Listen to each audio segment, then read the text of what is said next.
als mosselschipper, dus ja, wel veel thuis, niet veel thuis. Nou, de Waddenzee, veel varen. Zeeland's most colourful export. Altijd wel gehoord dat Some 16 years ago, in the small village of Morianshoofd on the island of Schouwen-Duiveland in Holland, Helma Kotoun began painting as a hobby. For the last 10 years, she has been working as a professional artist and enjoying international recognition of her work. Behind our farmhouse, the Frieslandhoeve, in one of the farm sheds, I have set up my studio and a large area that serves as a gallery. However, I rarely have any stock, because the paintings get sold almost before they are finished. Look out of the window for a moment. What a view! What you can see is the Plantuurleur Nature Reserve, which has a tremendous variety of flora and fauna, and a very special light. Inspirational surroundings, you would say. But I get my inspiration from jazz music played by Korbacke.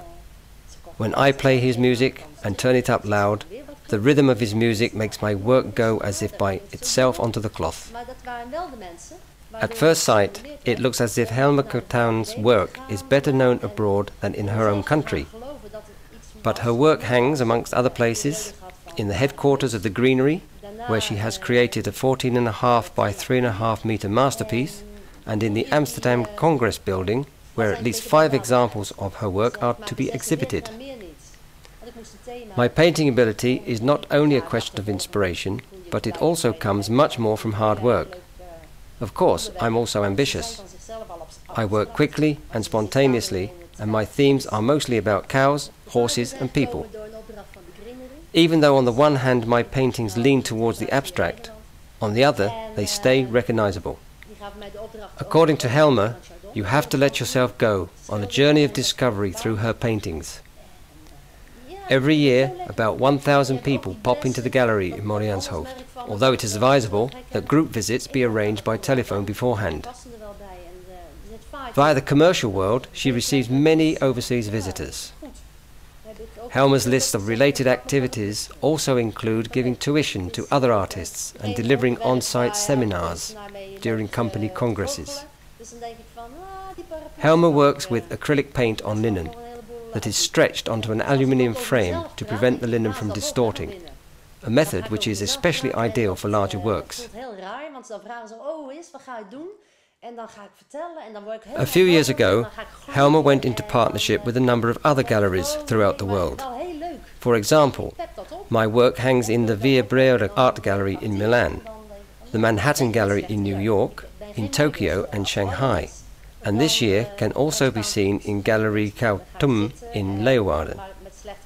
Recently, I sold 80% of my exhibits during an exhibition in Bergamo, Italy, and next year I am going to Hong Kong. People there find everything that comes out of the West interesting, remarks Helma modestly.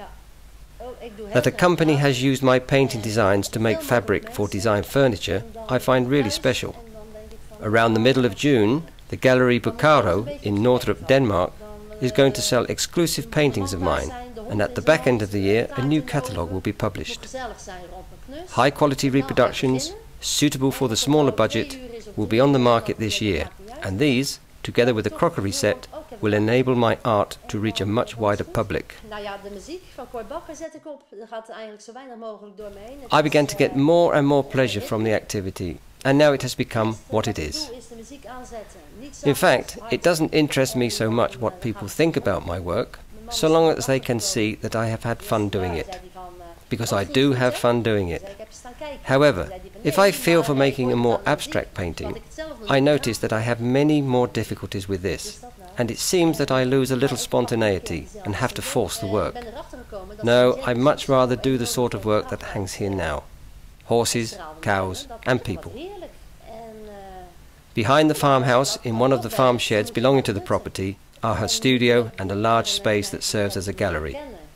Through the windows you look out onto the nature reserve, lots of water and an enormous expanse of sky. These inspiring surroundings are nevertheless not where Helma draws her inspiration. While I work, I listen constantly to the music played by Korbacke. That gives me such a good feeling, the painting almost happens by itself. I've always had that, inspiration through Korbacke's music. I asked him if he wouldn't mind writing the foreword to my catalogue. He agreed with pleasure. Years afterwards, when I met him once, it was nice to have the opportunity to thank him for it. Actually, I found it a bit embarrassing, a grown woman, such as me, a true fan, to thank him for his cooperation. Funny that. But nevertheless, that's how it is. He still knew exactly who I was. Now we visit one another from time to time, and he has my work hanging at home. Now that I know him, it seems that whilst painting, his music makes me improve even more. If I don't play his music, then I must force the work from my brush. But with the rhythm of his music, it comes almost as if all by itself onto the canvas.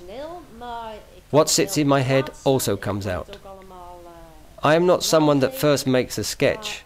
That can be quite a bother, especially say for a client who wants something made for their company. Recently, I completed an assignment for the Congress Center in Amstelveen. For this, I was also asked to make a sketch. Now, that I can't do, because then it would have become nothing. When I put the brush to canvas, it's on then, and that's the end of it. My client had worked often with me before, so happily this was not a problem. All the same, afterwards they found it good. Of course, that's worth a great deal. In this manner, I have already completed many assignments, and many private customers have discovered me in the process. Nevertheless, I am still relatively unknown in the Netherlands. But if people see my work, there is always a number who want to buy something from me. I have exhibited abroad in Finland, Spain, Switzerland, France, Germany, Denmark and Italy, and also in America, where I sold 90% of my work, and it often goes like that. Our representative in the United States is taking my work to Asia, where he thinks there is money to be made. After the markets in Canada and the USA, Asia is for him the next logical step. That gives me rather a good feeling.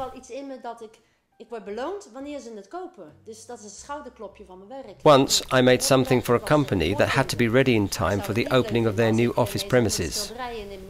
A number of employees from offices abroad were also invited. Naturally, a program had been organized to let them see something from Holland.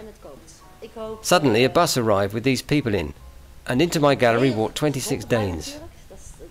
After the visit, they were 9 works richer, and my gallery was again almost empty. The time had again come to make a few works.